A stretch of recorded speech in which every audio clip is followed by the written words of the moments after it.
la préciosité, les salons étaient utilisés comme les lieux où les femmes pouvaient divertir leurs amis avec des jeux de mots et des conversations littéraires. Les femmes ont reçu leurs amis dans leur chambre. Souvent, elles se sont assises sur le lit pendant que leurs amis rassemblaient autour d'elles. Pour la plupart, les femmes qui régnaient sur les salons étaient les femmes avec le plus de pouvoir social. Le meilleur exemple de cela est Madame de Rambouillet, qui était l'hôtesse du salon le plus célèbre, l'hôtel de Rambouillet. D'autres salons célèbres étaient établis par les femmes avec le plus d'influence de l'aristocratie, comme ceux de Madame de Sully, Madame de Sable et Mademoiselle Robineau. Dans les salons, les amis pouvaient échanger des œuvres littéraires et les discuter, comme dans l'hôtel de Rambouillet. Ce sont des livres comme La Princesse de Clèves, écrits anonymement par Madame de Lafayette, qui décrit le monde social dans le temps de la préciosité, complète avec même une réflexion des salons.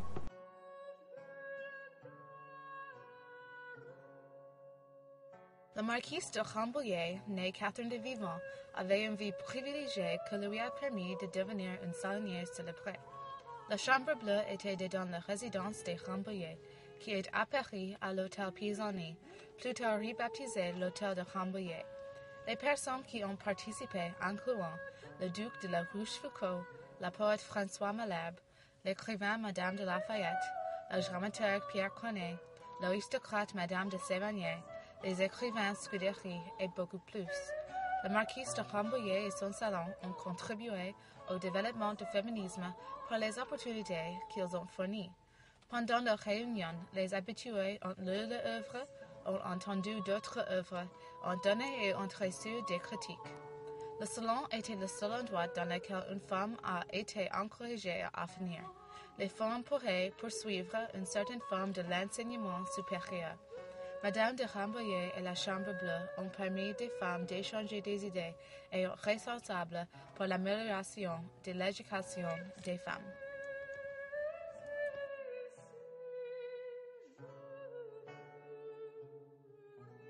Les apportations des critiques masculins ont eu des importants effets au salon précieux, même s'il était moins influent que les femmes. Nicolas Farey, un écrivain et homme politique, a écrit L'honnête homme ou l'art de plaire à la cour, une sorte de guide pour créer un honnête homme, c'est-à-dire un équivalent aux précieuses salonnières.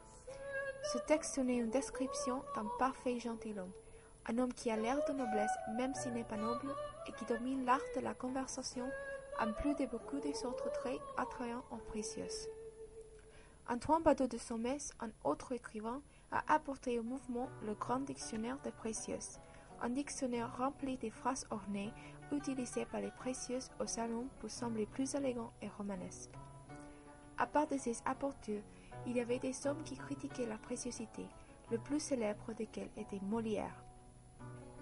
Molière, un écrivain et acteur, a critiqué la préciosité notablement avec Les précieuses ridicules, une farce dans laquelle il se moquait du langage, l'événement et les murs des précieuses et honnêtes hommes.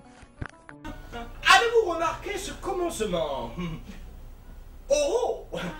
Voilà qui est extraordinaire! Oh oh! Comme un homme qui s'avise tout d'un coup! Oh oh! La surprise! Oh oh! Ah oui! Je trouve ce oh oh admirable! Oh, il semble que cela ne soit rien.